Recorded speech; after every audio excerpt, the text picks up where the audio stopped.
Hi everyone, Comic Book Reviewer here, this time reviewing on issue 3 of Young Justice Target. Now, I'm sorry that I haven't been able to do the other issues.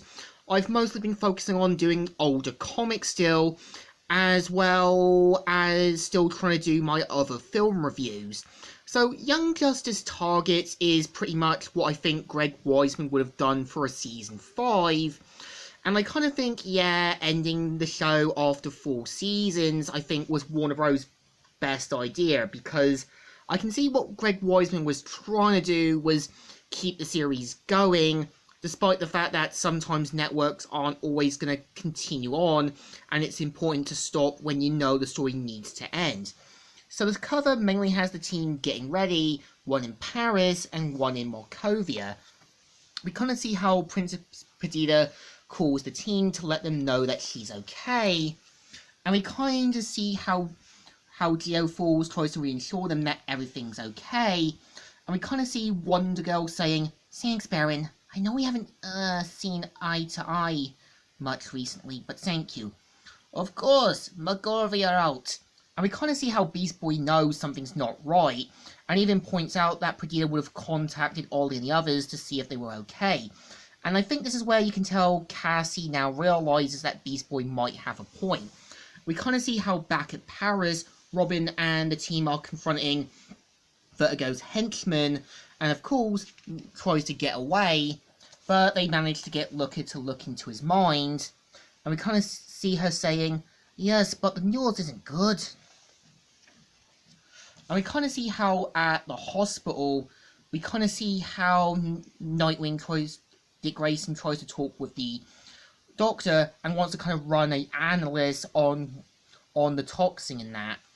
And we kind of see how back at the Markovian Palace, we see how Baron talks with Perdita and even says that Jet and Lizard Johnny will guard her door to keep her safe.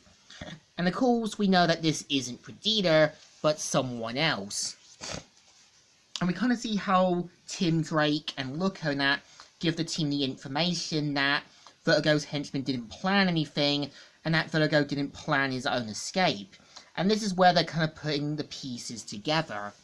And we kind of see how back at Markovia, we kind of see how Baron wants to kind of get answers from Perdita, and of course they see that she's gone. And this is where you know Everyman and Trajectory are somehow behind this. And you can kind of tell Fury's the only one who does have second thoughts, or basically starting to kind of question some of the team's actions. And of course, we kind of see how at a sort of Castrim area, we see how the team go under the cave and that to kind of find out what's going on.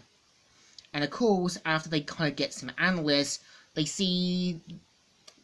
kind of see that some of the guards that from Vertigo's escape show up, and turns out from Orphan that these aren't like henchmen in armor, but actually robots. So it kind of makes their job a lot easier. And we kind of see how Mist kind of breaks one from within, spoiler, kind of damaging one by the next side. And after doing some analysis, and after kind of destroying the last 2 robots, as well as destroying one from the sword, they now kind of figure out what's been going on. And after doing some analysis and that, they also find out that the one pulling the strings behind Count Vertigo's escape is Lex Luthor, hinting at a sinister plan.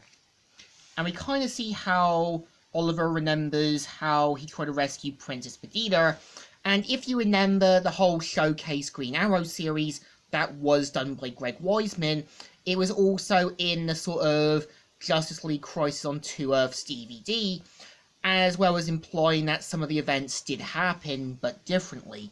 We kind of see how Oliver has to kind of keep Perdita safe from the henchmen, as well as keeping her safe from getting killed. And after making a break out from the airport, we kind of see one of the henchmen saying, "Merlin, the bird's flown. You have your green light." And we kind of see how Oliver learns from Perdita that she's the last living heir and that her uncle wants her dead so he can inherit the throne. And we kind of see how Merlin tries to fire shots at Oliver, saying, "Oh, I believe I'm going to endure this."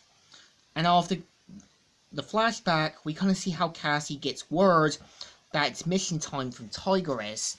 And yeah, this is the story. So I think issue 3 is kind of okay.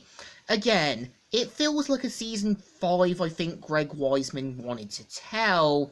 But I think the problem that I think Young Justice had throughout season 3 and 4, it was trying to build up to another potential season, and it was just kind of clear that Warner Bros. As well as Discovery weren't really trying to kind of look to it, and I can understand why. I think Greg Weisman saw something that he thought he could still continue without ending it when it was good and ready. But I think issue 3 still deserves a thumbs up. Still good, and still alright. So, Comic Reviewer here, signing out.